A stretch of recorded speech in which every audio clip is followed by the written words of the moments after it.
25 खबर 25 रिपोर्टर में आपका स्वागत है। मैं हूं आपके साथ इंद्रजीत कौर। सबसे पहले शुरुआत करते हैं पंजाब से और खबर सियासत से जुड़ी हुई। नवजोत सिंह सिद्धू और आवाज़े पंजाब को लेकर तस्वीर अभी भी साफ नहीं हो सकी है। उधर सिद्धू और आवाज़े पंजाब को लेकर पंजाब से लेकर दिल्ली तक सियासत सरगर्म है।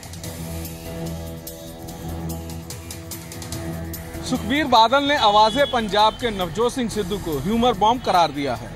दिवाली के मौके पे तो पटाखे चलते हैं, अच्छे अच्छे तोहफे मिलते हैं। सिद्धू जी आएंगे तो उनको भी जी आया नु कहेंगे।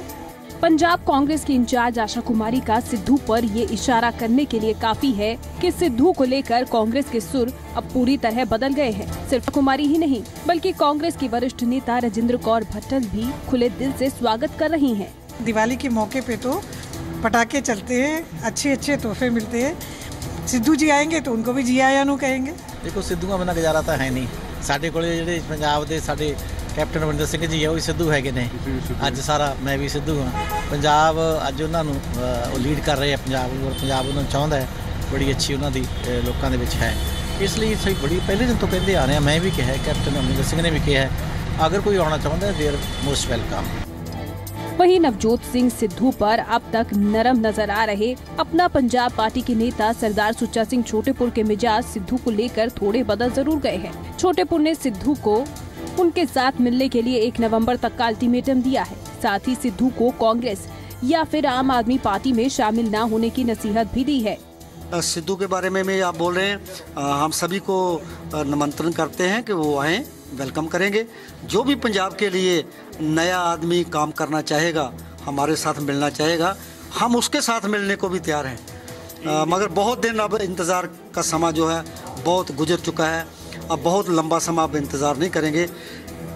1 नवंबर तक हम इंतज़ार करेंगे, उसके बाद हम अपने कैंडिडेट देने शुरू करें। बार बार कहूँगा कि सिद्धू साहब को 100 बार सोचना चाहिए किसी टेंटेड पार्टी के साथ जाने से पहले।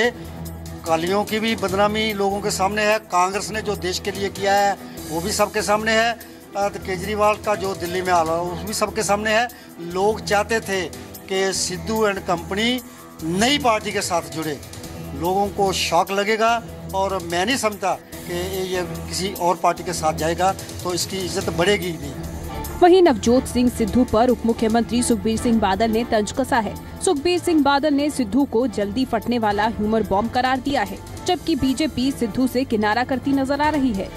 लोकां नूं नहीं, एक दूजे नूं गिफ्ट दे रहा है, एक दूजे नूं ठोकना चाहते हैं ते सिद्धू ह्यूमर बॉम्ब है जाके तो फटना ही होना। अब सिद्धू जी भाजपा में नहीं है, इसलिए उनके विषय में बात करने की आवश्यकता है। आवाज़े पंजाब का प्रदेश की सियासत में क्या किरदार होगा, इस पर सियासत जारी है। कांग्रेस नरम है तो छोटेपुर सिद्धू को नसीहत देते नजर आ रहे हैं, तो अकाली दल और बीजेपी दोनों ही सिद्धू को पंजाब की सियासत में ज्यादा तवज्जो देते नजर नहीं आ रहे। चंडीगढ़ से जगतार भुल्लर और लुधियाना से पुनीत परिंजा के साथ न्यूज डेस्क रिपोर्ट जी मीडिया।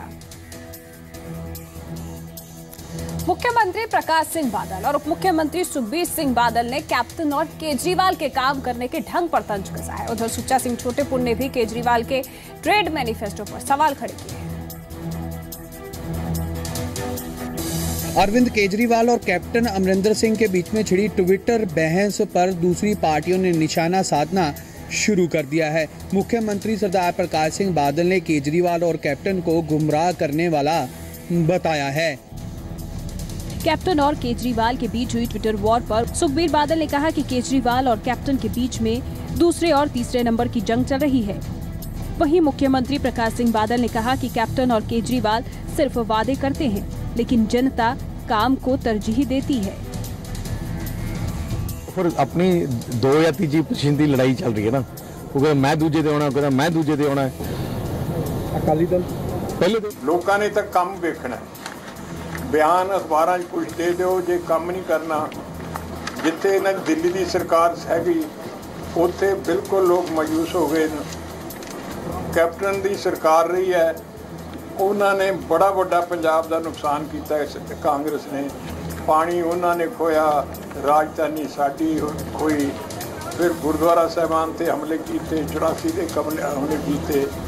वहीं सरदार सुच्चा सिंह छोटेपुर ने आम आदमी पार्टी के औद्योगिक मैनिफेस्टो पर सवाल खड़े किए हैं। छोटेपुर ने कहा 1 अप्रैल से जीएसटी लागू हो जाएगा, जबकि मैनिफेस्टो में वैट कम करने की बात कही जा रही है। सिर्फ इतना ही नहीं, छोटेपुर ने केजरीवाल के पंजाब दौरे पर भी सवाल उठाए। तो ट्रेडर का मैनिफेस्टो रिलीज करने था तो कहता था कि कलोनियाँ रेगुलर उन्होंने रेगुलर करांगे कलोनियाँ और वैट की बात करता है। जीएसटी तो सेंटर में भी और स्टेटों में भी 1 अप्रैल को लागू हो रही है। तो कैसी मूर्खताई की बातें कर रहा है। आपके मसलों के मतलब वो सीरियस नहीं है, वो तो केवल परेशान है दिल्ली से उसके एमएलए वजीरों ने सभी ने उसको परेशान कर दिया है। रहंदा खुंदा मोदी जी के साथ पंगा डाल रखा है, कोई काम होता नहीं है तो दिल्ली में काम करने के बजाय बाहर घूमता रहता है। उधर सुच्चा सिंह छोटेपुर ने भी अरविंद केजरीवाल पर निशाना साधते हुए उन्हें दिल्ली के लोगों की फिक्र करने की नसीहत दी है। चंडीगढ़ से पुनीत परिंजा के साथ संदीप ओबरॉय, जी मीडिया। पंजाब के मुख्यमंत्री प्रकाश सिंह बादल ने एक बार फिर से पंजाब कांग्रेस अध्यक्ष कैप्टन अमरिंदर सिंह पर निशाना साधा है। सीएम बादल ने कहा कि कैप्टन ने अपने कार्यकाल में पंजाब को बहुत नुकसान पहुंचाया। मुख्यमंत्री प्रकाश सिंह बादल ने कांग्रेस के किसानों के कर्ज मुक्त मुहिम पर सवाल उठाए हैं। पंजाब के मुख्यमंत्री सरदार प्रकाश सिंह बादल ने कांग्रेस के कर्ज मुक्ति अभियान को किसानों को गुमराह करने वाला बताया है। सीएम बादल का कहना है कि जब किसानों को कर्ज बैंकों ने दिया है तो फिर कोई भी सियासी दल या सरकार उस कर्ज को कैसे माफ कर सकती है। ना अमरिंदर सिंह कदे पिंडा च आउंदा है, शाही घराने दे बंदे है, पैलसां च रहण वाले है, मौज मेले वाले बंदे है। हुण समझदे 2 महीने च सरकार बना के फिर टुक। वहीं मुख्यमंत्री ने अखंड अकाली दल नाम से बनी नई पार्टी को कांग्रेस का ही ब्रांच करार दिया है। मुख्यमंत्री बादल के मुताबिक रवि इंदर की अखंड पार्टी का मकसद सिर्फ अकाली दल का वोट खराब करना है। जिहड़ा उन्हां दा लीडर है जिन्हों रवि इंदर सिंह कहते एक कांग्रेस की ब्रांच है, सिर्फ इन्हां दी ड्यूटी है कि अकाली दल दीयां वोटां को खराब कर सकते हो। ये लोग तुसीं इन्हां बेटा इह चालां चलदे न, कोई उन्हां दा एमएलए नहीं, कोई उन्हां दा सरपंच नहीं, एक दिन पार्टी बना के वो सरकार बना सकते हैं। मुख्यमंत्री प्रकाश सिंह बादल ने गुरदासपुर के विधानसभा हलका डेरा बाबा नानक में 2 दिवसीय संगत दर्शन के दौरान ये बातें कही। इस दौरान सीएम बादल ने करीब 150 पंचायतों में विकास कार्यों के लिए ग्रांट भी मंजूर किए। आपको बता दें कि कैप्टन अमरिंदर सिंह ने हाल में ही कर्जा कुर्की खत्म, फसल की पूरी रकम मुहिम की शुरुआत की है। अजय महाजन के साथ हरप्रीत सिंह, जी मीडिया, गुरदासपुर।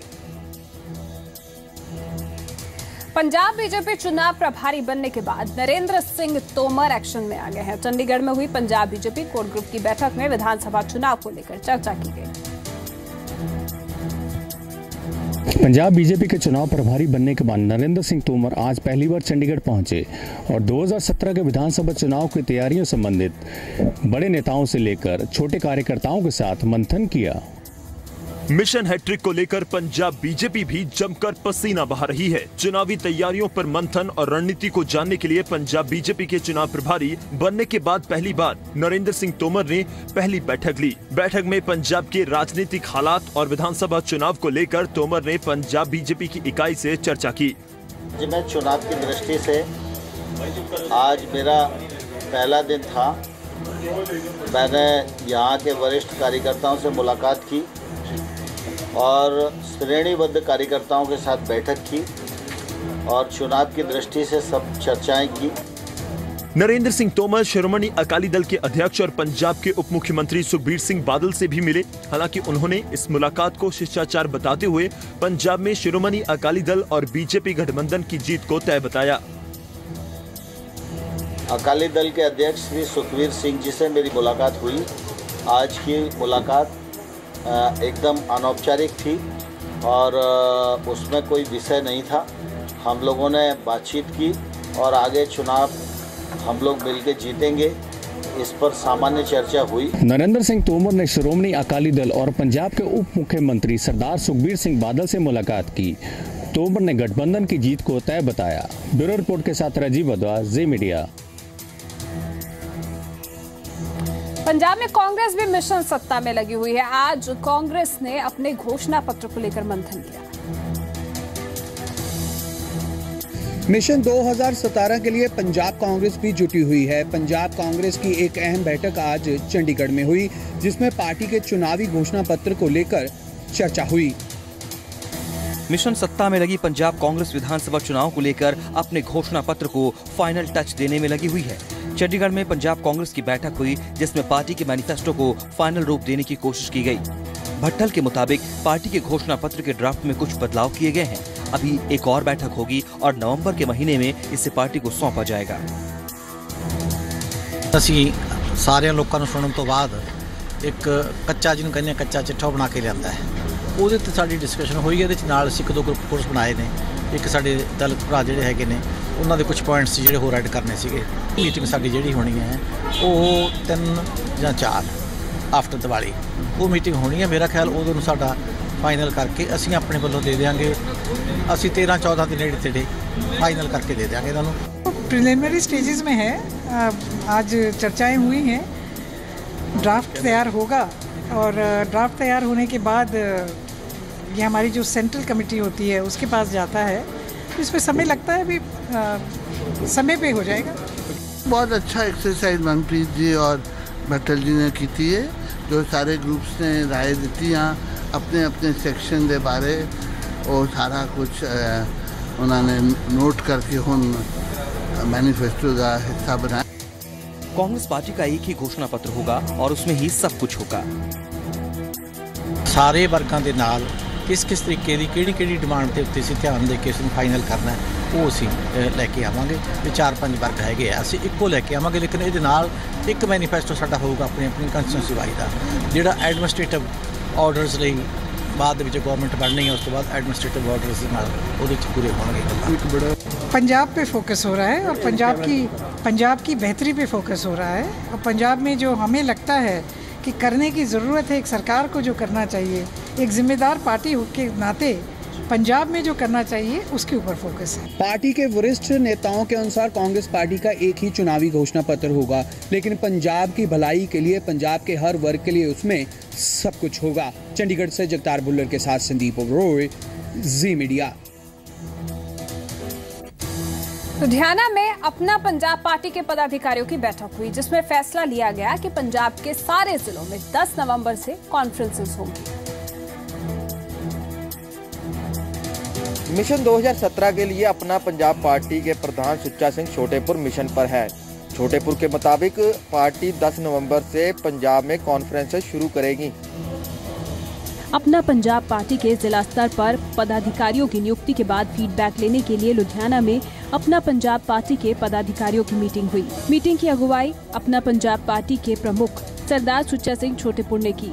मीटिंग के बाद फैसला लिया गया कि पार्टी अब लोगों को अपने साथ जोड़ने के लिए 10 नवंबर के बाद हर जिले में एक कॉन्फ्रेंस करेगी।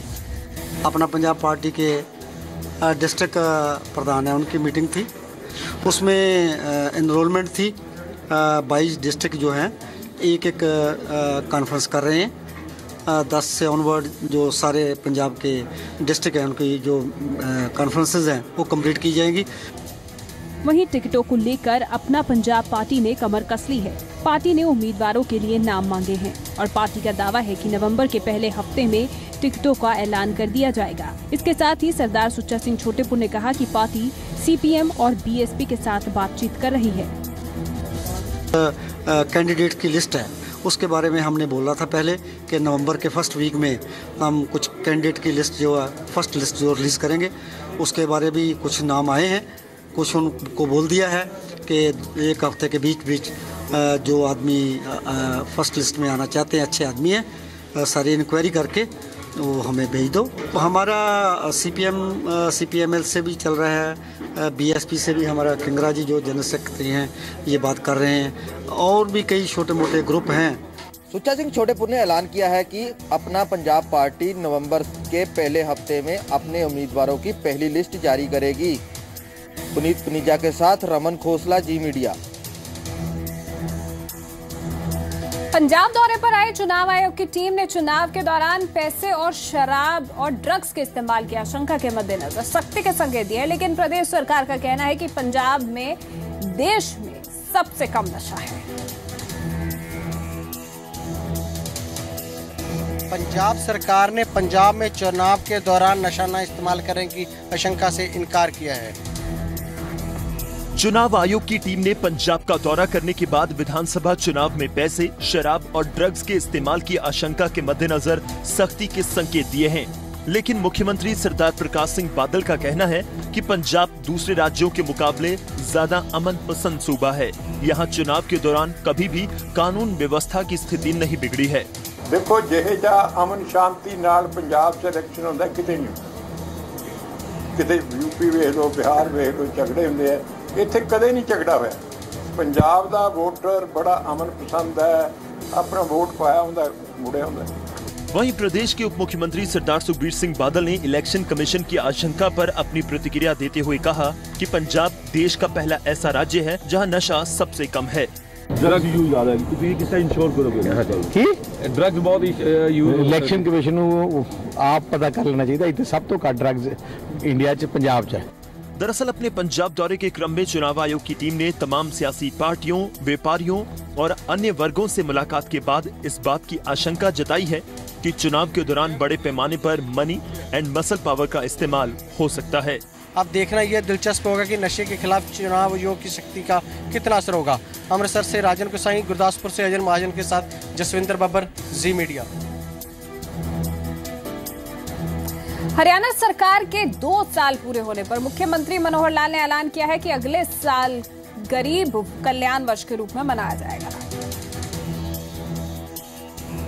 हरियाणा की मनोहर सरकार ने आज अपने 2 साल का कार्यकाल पूरा कर लिया है। हरियाणा के मनोहर लाल खट्टर की सरकार ने अपने कार्यकाल के 2 साल पूरे कर लिए हैं। मुख्यमंत्री मनोहर लाल खट्टर ने अपने 2 साल के शासन को जनता के लिए सुखद और पार्टी के लिए सफल बताया है। खट्टर के मुताबिक प्रदेश की बीजेपी सरकार ने जनता को पारदर्शी और भ्रष्टाचार मुक्त शासन दिया है।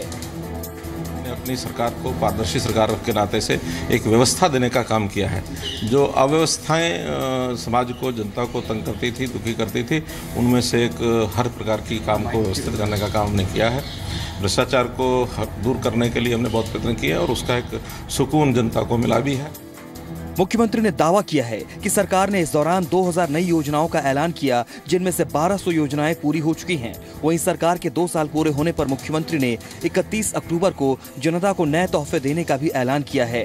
जबकि मुख्यमंत्री ने 1 नवंबर को स्वर्ण जयंती समारोह के मौके पर प्रधानमंत्री नरेंद्र मोदी द्वारा कई बड़ी योजनाओं की घोषणा का भी जिक्र किया। विकास के कामों के नाते से लगातार जितनी घोषणाएं हुई हैं उन सबके ऊपर काम चल रहा है। लगभग 2000 के आसपास घोषणाएं हो चुकी हैं, जिसमें से 1200 घोषणाएं या तो पूरी हो गई हैं या उनके ऊपर काम चल रहा है। अभी हम 31 तारीख को बहुत सी नई योजनाओं की घोषणा आपके सामने करेंगे। 1 तारीख को प्रधानमंत्री जी स्वयं आ रहे हैं, उनके हाथों से भी कई योजनाओं का शुभारंभ किया जाएगा। मुख्यमंत्री ने कहा है कि बाकी की 800 योजनाओं को तेजी से पूरा करने का काम जारी है। चंडीगढ़ से ललित के साथ नितिन, जी मीडिया। वहीं मनोहर सरकार के मंत्री भी अपने अपने विभागों की उपलब्धियों को गिनवा रहे हैं, साथ ही आने वाले समय में और भी अच्छा काम करने का दावा कर रहे हैं। हरियाणा कैबिनेट के मंत्रियों ने अपने विभागों की उपलब्धियों के साथ साथ चुनौतियों का सामना करने की भी बात कही है। हरियाणा की बीजेपी सरकार के 2 साल पूरे होने के मौके पर जहां मुख्यमंत्री मनोहर लाल खट्टर प्रदेश में अब तक का सबसे बेहतरीन शासन देने का दावा कर रहे हैं, वहीं मनोहर कैबिनेट के मंत्री भी अपने अपने विभाग की उपलब्धियों का बखान करते हुए सरकार की तारीफ कर रहे हैं। देखिए, 2 वर्षों में बहुत ही अच्छी योजनाएं, 2 साल मैं कहूँगा कि कमाल के साल, बहुत अच्छी योजनाएं हम लेकर आए हैं जिनका देश भर में डंका बजा है। देसी गाय के संरक्षण संवर्धन का जो कानून हम लेकर आए वो देशव्यापी प्रसिद्ध हुआ। इन 2 सालों में जितने विकास के काम हुए और जितना हरियाणा प्रदेश में भ्रष्टाचार खत्म हुआ उतना पहले कभी नहीं हुआ। आने वाले समय में हरियाणा प्रदेश को एक नई क्रांति दिखेगी और हरियाणा विकास के पथ पर अग्रसर दिखाई देगा। हरियाणा सरकार के मंत्री जहां मनोहर लाल खट्टर के नेतृत्व में विकास योजनाओं का बखान कर रहे हैं, वहीं नई चुनौतियों का जिक्र भी कर रहे हैं। हमने अपने विभाग के अंदर बहुत उपलब्धियां की हैं कि जिस प्रकार से एक दिन में 33 लाख लोगों को बस सुविधाओं की आवश्यकता है, लेकिन हम 13 लाख लोगों को दे पा रहे हैं। उस सुविधा को देखते हुए हम अपने 4221 बसें हैं, हम हर वर्ष अपने बेड़े में बस नहीं डालेंगे। केवल 2 साल के अंदर 600 करोड़ रुपए के काम ऑलरेडी हो चुके हैं और लगभग 400-500 करोड़ रुपए के काम पाइपलाइन में हैं, जिनका अभी जो मुख्यमंत्री की घोषणाएं हैं। हरियाणा की मनोहर लाल सरकार ने पूरे सिंह हुड्डा की कांग्रेस सरकार को शिकस्त देकर सरकार बनाई थी। 2 साल पूरे होने के मौके पर हरियाणा सरकार ने कर्मचारियों को बेहतरीन तोहफा दिया है। मनोहर सरकार ने कर्मचारियों को 7वें वेतन आयोग की सिफारिशों के तहत संशोधित वेतन देने का सैद्धांतिक निर्णय लिया है। हरियाणा कैबिनेट की बैठक में आज मुख्यमंत्री मनोहर लाल खट्टर ने कर्मचारियों को 7वें वेतन आयोग की सिफारिशों को लागू कर दिया। सरकार के 2 साल और हरियाणा की जनता हो गई मालामाल। जी हां, हरियाणा सरकार ने चंडीगढ़ में कैबिनेट की बैठक में प्रदेश कर्मचारियों और केंद्रीय कर्मचारियों को 7वें वेतन आयोग की सिफारिशों के तहत संशोधित वेतन देने का सैद्धांतिक निर्णय ले लिया है। मुख्यमंत्री मनोहर लाल के मुताबिक संशोधित वेतनमान 1 जनवरी 2016 से मान्य होगा। अपने कर्मचारियों को जो वेतन पैकेज है, जैसा संशोधित वेतन पैकेज जो बना है उसके हिसाब से उनको 1 जनवरी 2016 से ये सब लाभ मिलेंगे। मुख्यमंत्री मनोहर लाल ने ये भी कहा है कि आंगनवाड़ी वर्कर्स और डाटा एंट्री ऑपरेटर्स जैसे अनुबंध कर्मचारियों और आउटसोर्सिंग के तहत नियुक्त कर्मचारियों को भी उसी अनुपात में लाभ मिलेगा जिस अनुपात में अन्य कर्मचारियों को सेंट्रल पे कमीशन का लाभ मिलेगा। गेस्ट टीचर्स हैं, आंगनवाड़ी वर्कर हैं, आशा वर्कर हैं, कंप्यूटर प्रोफेशनल हैं, इनके भी वेतन वृद्धि के लिए सब विभागों को कहा गया है कि वो अपना अपना प्रस्ताव बनाकर भेजें ताकि उसको भी हम जल्दी से इन के वेतन के लिए जो भी उसका पुनर्निर्धारण करने के लिए कोई हम फैसला ले सकें। इसके अलावा मुख्यमंत्री मनोहर लाल खट्टर ने अपनी सरकार की 2 साल की उपलब्धियों को भी गिनाया। ललित शर्मा, जी मीडिया, चंडीगढ़। हरियाणा स्वर्ण जयंती दिवस के मौके पर प्रधानमंत्री मोदी के गुरुग्राम दौरे को लेकर झज्जर पुलिस भी सतर्क हो गई है। गुरुग्राम झज्जर से बिल्कुल सटा होने के कारण पुलिस ने झज्जर में भी सुरक्षा के पुख्ता प्रबंध किए। हरियाणा स्वर्ण जयंती दिवस पर प्रधानमंत्री के आगमन को लेकर झज्जर पुलिस सतर्क हो गई है। जिले में 4500 से ज्यादा सीसीटीवी कैमरे लगाए गए हैं। इसके साथ साथ सभी सार्वजनिक स्थानों पर प्रॉपर चेकिंग की जा रही है। हरियाणा स्वर्ण जयंती समारोह में अब कुछ ही दिन रह गए हैं। समारोह गुरुग्राम में आयोजित होना है, लेकिन आसपास के जिलों के पुलिस भी समारोह और प्रधानमंत्री के दौरे को देखते हुए सतर्क हो गई है। Bus stand, railway station, hotel, धर्मशाला, ढाबा, हर जगह पुलिस तलाशी अभियान चला रही है। इतना ही नहीं, 31 अक्टूबर और 1 नवंबर को झज्जर से किसी भी भारी वाहन के गुरुग्राम में एंट्री पर रोक लगा दी गई है। ट्रैफिक अरेंजमेंट्स और सिक्योरिटी अरेंजमेंट्स करवा रखे हैं। 31 को और 1 तारीख को, 1 नवंबर को कोई भी बड़ी गाड़ी, कोई भी हैवी व्हीकल जो है वो गुड़गांव में झज्जर से एंटर नहीं करने दिया जाएगा। उनके लिए ट्रैफिक नाकाज और पेट्रोलिंग टीम्स बनाई गई हैं। पुलिस हर संदिग्ध वाहन पर नजर रख रही है। अलग अलग जगहों पर 25 राइडर्स की तैनाती की गई है। इसके अलावा कई जगहों पर 23 पीसीआर गाड़ियों की तैनाती की गई है। साथ ही जिले की सीमाओं पर नाकाबंदी कर दी गई है। निगरानी और चेकिंग समेत अपराधियों की धरपकड़ के लिए 36 नाके लगाए गए हैं। 30 जगह के ऊपर जो मेन टाइम होगा, जब भी कोई वारदात होने का वल्नरेबल टाइम होता है, उस टाइम पे 30 जगहों के ऊपर हमारे नाकाबंदी की जाएगी। और इसके अलावा हमने काफ़ी जन सहयोग से काफ़ी जगहों के ऊपर अभी सीसीटीवी कैमरास भी लगवाए हैं। एसपी जसनदीप रंधावा का दावा है कि जिले की सभी सीमाओं पर नाकेबंदी कर दी गई है। कैमरा पर्सन सोनू धनकर के साथ संजीत खन्ना, जी मीडिया। सिरसा के एयरफोर्स स्टेशन में वायुसेना के एक अधिकारी ने खुद को गोली मार ली। मृतक राजेश कुमार तिवारी ने मई में सिरसा एयरफोर्स चार्ज संभाला था। सिरसा एयरफोर्स में आज उस वक्त अफरा तफरी मच गई जब एक जवान ने अपनी सर्विस रिवॉल्वर से खुदकुशी कर ली। सिरसा के एयरफोर्स स्टेशन में एक वायुसेना अधिकारी ने खुद को गोली मारकर आत्महत्या कर ली। मृतक राजेश कुमार तिवारी सिरसा के एयरफोर्स में विंग कमांडर थे। राजेश ने मई महीने में ही सिरसा एयरफोर्स में चार्ज संभाला था। एयरफोर्स के अधिकारियों ने घटना की सूचना पुलिस को दी, जिसके बाद पुलिस ने शव को अपने कब्जे में लेकर पोस्टमार्टम के लिए भेज दिया। श्री राजेश कुमार तिवारी हैं। ये मई से यहाँ पोस्टेड थे और आज सुबह जो है ना ये गए थे राउंड पे, और आने के बाद में जो है ना कोई अपने माथे में गोली लगी है इनके और अपने सर्विस रिवॉल्वर से की है इन्होंने। समझते।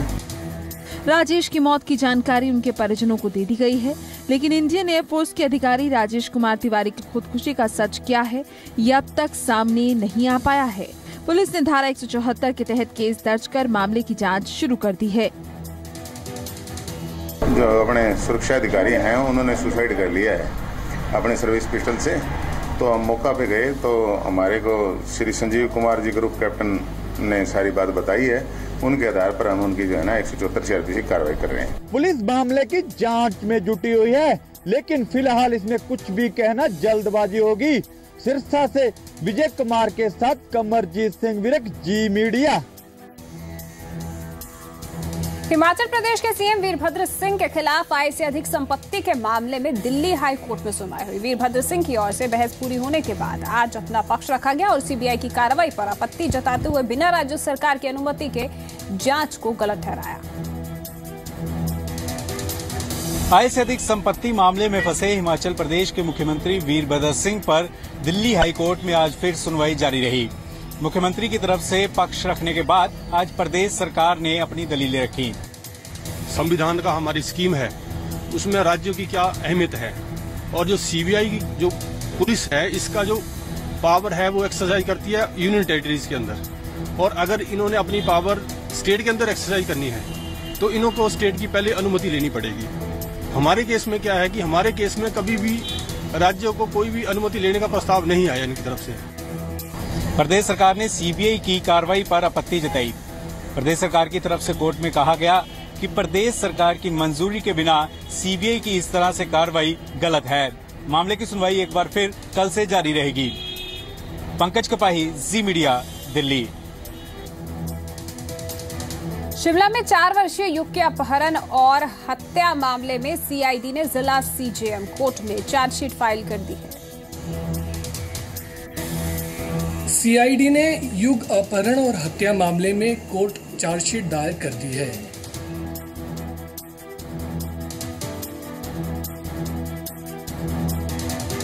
शिमला में 4 वर्षीय युवक के अपहरण और हत्या मामले में सीआईडी ने जिला सीजेएम कोर्ट में चार्जशीट फाइल कर दी है। चार्जशीट में हत्या के मामले में गिरफ्तार तीनों शख्स को आरोपी बनाया गया है। इसके साथ ही फॉरेंसिक लैब से आई डीएनए रिपोर्ट और फॉरेंसिक रिपोर्ट भी कोर्ट में दाखिल की गई है। एफएसएल रिपोर्ट से उस टाइम पहले चांसेस में रिपोर्ट आने में देरी थी, जिसकी वजह से इनकी बेल हो गई थी। पर उसके बाद तुरंत ही हमें एफएसएल से रिपोर्ट आने के बाद परत दर परत हम इनके सारे एविडेंसेस ऑन रिकॉर्ड लाते गए और इनके पास एक्सेप्टेंस के सिवाय कोई चारा नहीं था। सीआईडी ने कोर्ट में दाखिल किए गए चालान में आरोपियों के मोबाइल फोन और बरामद किए गए तथ्यों को भी कोर्ट को सौंपा है। सीआईडी ने आईपीसी की धारा 120B, 364, 302, 342, 201 और आईपीसी की धारा 34 के तहत चालान पेश किया है। हमने इस मामले में कॉम्पिटेंट कोर्ट में चालान पेश कर दिया है। इसमें जो अभी चालान पेश हुआ है वो 120B, 364, 302, 342, 201 और 34 आईपीसी के तहत कोर्ट में चालान पेश किया। मुख्यमंत्री वीरभद्र सिंह पहले ही इस केस को फास्ट ट्रैक कोर्ट में चलाने की हामी भर चुके हैं। शिमला से मोहित प्रेम शर्मा के साथ एस गोपालपुरी, जी मीडिया। शिमला में नवजात बच्चों के अदला बदली मामले में आज दोनों नवजात बच्चों को उनके असली मां बाप को सौंप दिया गया। शिमला के बहुचर्चित कमला नेहरू अस्पताल चाइल्ड स्वैपिंग मामले में पुलिस ने अस्पताल की नर्स और आया को गिरफ्तार किया, जिसके बाद दोनों को जमानत पर रिहा कर दिया गया। इन दोनों माओं को दिवाली का सबसे अनमोल गिफ्ट मिला है। 5 महीने तक अपने अंदर के दर्द और आंसुओं को छुपाए और लगातार कानूनी लड़ाई लड़ने के बाद आखिरकार मां शीतल ने उस बच्चे को हासिल कर ही लिया जिसे उसने अपनी कोख से जन्म दिया था। शीतल और अंजना को उनके असली बच्चे सौंप दिए गए, लेकिन दोनों माओं का 5 महीने तक इन दोनों नवजातों के साथ जो अटैचमेंट रहा वो इन खुशियों पर भारी पड़ता दिखा। ये खुशी अगर उस दिन मिलती तो बहुत बड़ी बात होती, और आज बच्चे को जो बेटी मैंने 5 महीने से पाली उसका दुख भी हो रहा है, बयान नहीं मैं कर सकती। मैंने सोचा ही नहीं कि ऐसा हो सकता है। अगर पहले पता होता तो शायद इतनी अटैचमेंट ना होती, पर ऐसा नहीं हो सकता है कि और ये तो कोई फीड भी नहीं लेता है, सिर्फ मेरी फीड लेता है, दूसरी फीड कोई नहीं लेता है। गौरतलब है कि 5 महीने पहले शिमला के कमला नेहरू मेडिकल कॉलेज और अस्पताल में शीतल और अंजना ने अपने अपने बच्चे को जन्म दिया। शीतल ने एक बेटे को जन्म दिया जबकि अंजना ने एक बेटी को, परंतु बच्चे की अदला बदली हुई और अस्पताल के कर्मचारियों ने शीतल को अंजना की बेटी थमा दी और अंजना को शीतल का बेटा। मामला हाईकोर्ट पहुंचा और जांच में सच साफ आया। हालांकि मामले में अस्पताल स्टाफ नर्स और एक दाई को गिरफ्तार किया गया है। उसमें अभी तक जो है पुलिस ने एक दाई और एक नर्स, उनको जिनकी नेग्लिजेंसी से बच्चे बदले गए हैं, उनको बाकायदा गिरफ्तार किया है। क्योंकि सेक्शंस बेलेबल हैं, इसलिए उनको गिरफ्तार करने के बाद उनको बेल दे दिया गया है। दोनों परिवारों में अपने अपने बच्चे को गले लगाने की खुशी तो है, लेकिन 5 महीनों तक इन बच्चों का लालन पोषण करने के बाद उनसे बिछड़ने का गम भी इन परिवारों में साफ झलक रहा है। मोहित प्रेम शर्मा, जी मीडिया, शिमला। धर्मशाला के मैक्लोडगंज में 3 से 6 नवंबर तक अंतर्राष्ट्रीय फिल्म महोत्सव का आयोजन किया जाएगा, जिसमें राष्ट्रीय और अंतर्राष्ट्रीय फिल्में दिखाई जाएंगी। 3 से 6 नवंबर तक धर्मशाला में अंतर्राष्ट्रीय फिल्म महोत्सव का आयोजन होने जा रहा है। इस महोत्सव में धर्मशाला 21 देशों का प्रतिनिधित्व करेगा। धर्मशाला के मैक्लोडगंज में 3 से 6 नवंबर तक अंतर्राष्ट्रीय फिल्म महोत्सव का आयोजन होने जा रहा है। इस फिल्म महोत्सव में 27 फीचर फिल्में, 15 शॉर्ट्स, 4 बच्चों की फिल्में, 4 वीडियो प्रतिष्ठान, 1 मास्टर क्लास। ये महोत्सव 21 देशों का प्रतिनिधित्व कर रहा है, जिसमें 2 विश्व और 1 एशियाई प्रीमियर समेत 18 फिल्मों का भारतीय प्रीमियर होगा। हमारा फिल्म फेस्टिवल चलेगा जी नवंबर 3 से 7 तक, और इसमें हमारी 43 फिल्म्स होंगी जी, और 18 इंडियन प्रीमियर्स होंगे। मतलब 18 फिल्म्स ऐसी होंगी जो कभी यहाँ हिंदुस्तान में दिखाई नहीं गई, और ये हमारी 21 कंट्रीज से फिल्म्स हैं और बहुत फिल्म मेकर्स होंगे। तो हम चाहते हैं कि लोकल लोग और सब ऑडियंसेस और फिल्म मेकर्स सब मिक्स करें, बात करें, और ऐसे कि आगे के समय में हमारे अपने हिमाचली फिल्म मेकर्स भी हों और लोकल फिल्म मेकर्स भी आएँ। इस अंतर्राष्ट्रीय फिल्म महोत्सव में इस बार हिमाचली फिल्मों को भी शामिल किया गया है। 4 फिल्में हैं जी जो हिमाचल से जुड़ी हुई हैं, तो इस बार ही वो दिखाएंगे हम। इस अंतर्राष्ट्रीय फिल्म महोत्सव में इस बार 4 हिमाचली फिल्में भी शामिल की गई हैं। धर्मशाला से गोपालपुरी, जी मीडिया। जींद में रोहतक रोड बाईपास पर एक कार में आज अचानक भयंकर आग लगी। देखते ही देखते 10 मिनट के अंदर कार पूरी तरह से जलकर राख हो गई। सूचना मिलते ही पुलिस प्रशासन और फायर ब्रिगेड की गाड़ियां भी मौके पर पहुंची। जींद में कार में आग लगने से अफरा तफरी का माहौल हो गया। आग की लपटों में धू धू कर जलती इस कार की यह तस्वीर है जींद के रोहतक बाईपास की, जहां अचानक ही इस कार में आग लगी और महज 10 मिनट में यह जलकर पूरी तरह खाक हो गई। सूचना मिलते ही पुलिस ने घटनास्थल का मुआयना किया और आग बुझाने की कोशिश शुरू की। गाड़ी नंबर है ये HR 12T 1846 कार है। ये गाड़ी उधर से सोनीगढ़ यूनिवर्सिटी की तरफ से सड़क आ रही थी और रोहतक रोड नाका की तरफ जाती हुई, मतलब इसके पास मालिक नहीं मिले। पुलिस को सूचना मिली कि रोहतक रोड पर चौधरी रणबीर सिंह यूनिवर्सिटी के पास एक कार में आग लग गई है, जिसके बाद पुलिस प्रशासन और फायर ब्रिगेड की गाड़ियां मौके पर पहुंची और पूरे इलाके को खाली करवाया गया। लेकिन तब तक कार पूरी तरह जलकर स्वाह हो चुकी थी। आग कैसे लगी अभी इस बात का खुलासा नहीं हो पाया है। पुलिस मामले की जांच कर रही है। आज सुबह इस कार में अचानक आग लगी, कार धू धू कर जलने लगी और देखते देखते कुछ ही देर में ये कार जलकर स्वाह हो गई। कैमरामैन अजय के साथ राजकुमार गोयल, जी मीडिया, जींद, हरियाणा। यमुनानगर में गुरुद्वारा सिंह सभा की दुकानों में हुए ब्लास्ट में 3 लोग जख्मी हो गए। यमुनानगर के गुरुद्वारा सिंह सभा की दुकानों में हुए बैटरी ब्लास्ट से 3 लोग जख्मी हो गए। यमुनानगर के छोटा मॉडल टाउन स्थित गुरुद्वारा सिंह सभा की दुकानों में अचानक विस्फोट हो गया, जिसकी जद में आकर 3 लोग बुरी तरह से झुलस गए। शुरुआती जांच में पता चला है कि विस्फोट पास की दुकानों में रखे बैटरी के ब्लास्ट की वजह से हुआ, जिसकी वजह से वहां रखी फ्रिज में भी धमाका हो गया। मैं पड़ोसी है जी। नहीं जी। मैं तो जी फ्रिज का करन गया थोड़ा जी ਬਲਾਗ ਲੈ ਗਿਆ ਸੀ ਮੈਨੂੰ ਫ੍ਰਿਜ ਕਰਨਾ ਸੀਗਾ ਤੇ ਪਤਾ ਨਹੀਂ ਲੱਗਿਆ ਉਦੋਂ ਤੇ ਅਸੀਂ ਜਿਹੜੇ ਇੱਕ ਮੁੰਡਾ ਬਾਹਰੋਂ ਲੱਗ ਰਿਹਾ ਸੀਗਾ ਉਹਦੇ ਕੱਚ ਕੁੱਚ ਲੱਗਾ ਸੀ ਥੋੜਾ ਉਹਨੂੰ ਹਸਪੀਟਲ ਲੈ ਗਏ ਆ ਇੱਕ ਮੁੰਡਾ ਅੰਦਰ ਸੀਗਾ ਉਹਨੂੰ ਵੀ ਲੈ ਗਏ ਆ ਹਸਪੀਟਲ ਦਿਖਾਇਆ ਉਹਦੀ ਪੱਟੀ ਪੁੱਟੀ ਕਰਾਈ ਆ ਵਾਪਸ ਆਏ ਆ ਦੇਖਿਆ ਤੇ ਅੰਦਰ ਆ ਕੇ ਚੈੱਕ ਚੁੱਕ ਕੀਤਾ ਤੇ ਉਹ ਬੈਟਰਾ ਸੀਗਾ ਜਿਹੜਾ ਇਨਵਰਟਰ ਦੇ ਲੱਗਾ ਹੋਇਆ ਉਹ ਫਟਿਆ ਹੋਇਆ ਸੀਗਾ ਹਾਂ ਰਾਹਗੀਰੋਂ ਲੰਘਦਾ ਪਿਆ ਸੀਗਾ ਉਹ ਧਮਾਕਾ ਇੰਨਾ ਜ਼ਿਆਦਾ ਹੋਇਆ ਕਿ ਉਹ ਡਿੱਗਿਆ ਉਹਦੇ ਕਰਕੇ ਉਹ ਡਿੱਗਿਆ ਤੇ ਉਹਦੇ ਕਰਕੇ ਉਹਦੇ ਮੱਥੇ ਉੱਤੇ ਚੋਟ ਲੱਗ ਗਈ। पुलिस मामले की जांच में जुट गई है। हालात की गंभीरता को देखते हुए फोरेंसिक टीम की भी मदद ली गई है।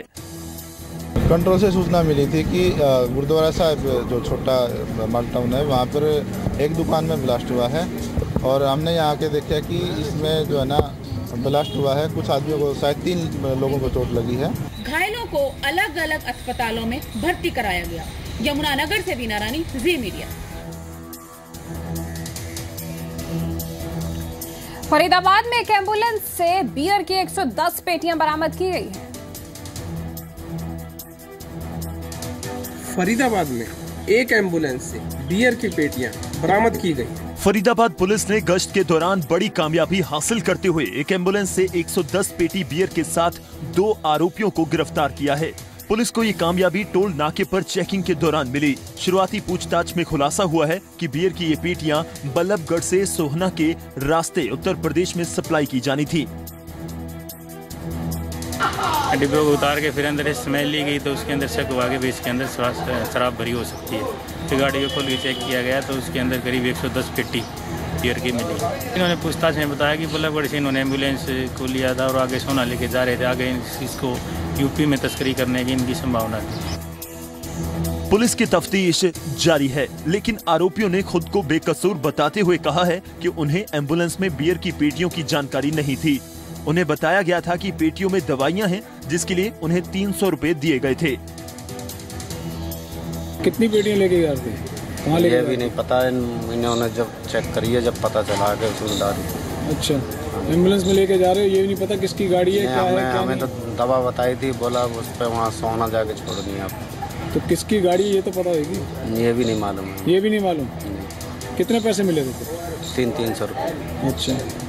उत्तर प्रदेश में होने जा रहे विधानसभा चुनाव को देखते हुए हरियाणा में भी शराब माफियाओं को पकड़ने के लिए पुलिस सक्रिय हो गई है।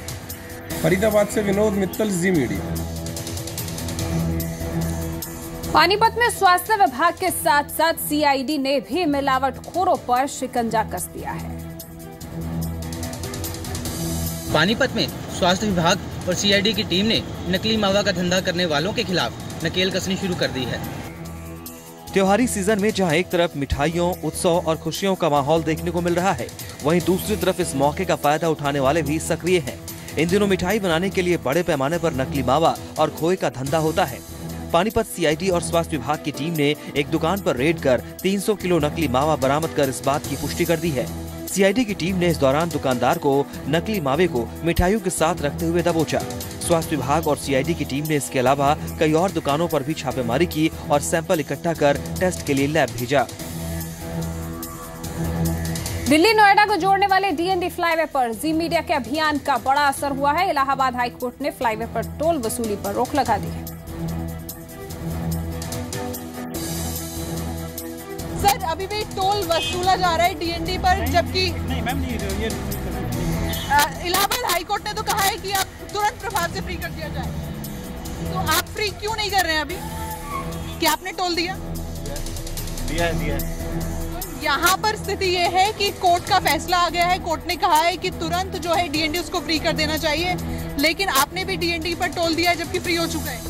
दिया है, टोल दिया है और होना भी चाहिए फ्री। जब हम यहाँ पर पहुंचे रिपोर्टिंग करने के लिए, उसके बाद यहाँ पर तब भी जो टोल कलेक्शन था वो जारी था। जब हमने अधिकारियों से बात करने की कोशिश की तब उन्होंने कोई जवाब नहीं दिया। हालांकि उसके बाद असर ये हुआ कि अगले 10 मिनट के अंदर यहाँ पर जो टोल था वो लोगों से वसूला जाना बंद कर दिया। पाकिस्तान की ओर से की जा रही लगातार गोलीबारी से दहशत में आए आरएस पूरा सेक्टर के लोगों ने पलायन करना शुरू कर दिया है। आरएस पूरा सेक्टर के लोग सरहद पर गोलीबारी से तंग आकर पलायन कर रहे हैं। सरहद पार से जारी गोलीबारी ने एक बार फिर से आरएसपुरा के लोगों को पलायन के लिए मजबूर कर दिया है। लोग दिन रात हो रही फायरिंग की वजह से न केवल परेशान हो चुके हैं बल्कि हर पल खौफजदा हैं।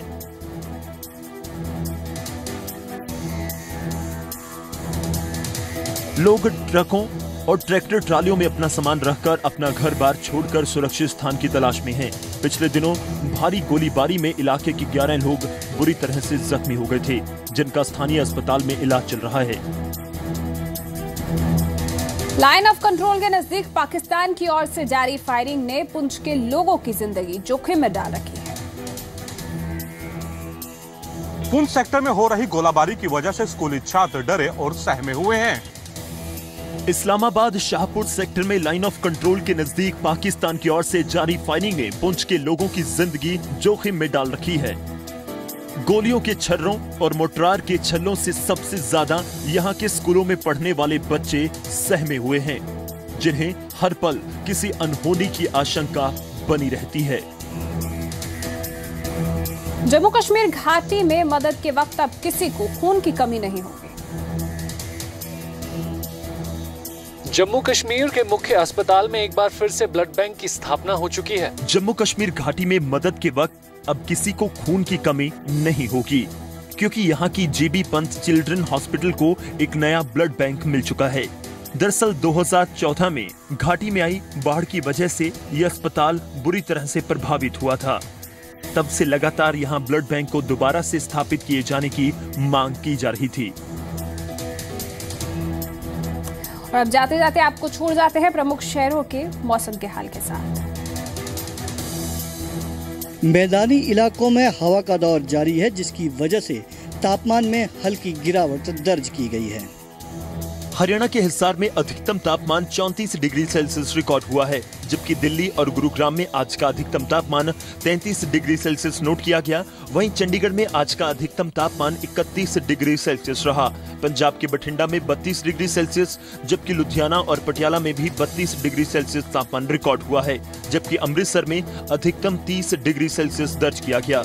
हिमाचल के शिमला में आज का तापमान 17 डिग्री सेल्सियस रिकॉर्ड हुआ, तो मनाली में अधिकतम तापमान 18 डिग्री सेल्सियस रहा, जबकि धर्मशाला में 20 डिग्री सेल्सियस रिकॉर्ड किया गया। वहीं श्रीनगर में अधिकतम तापमान 21 डिग्री सेल्सियस रिकॉर्ड हुआ है।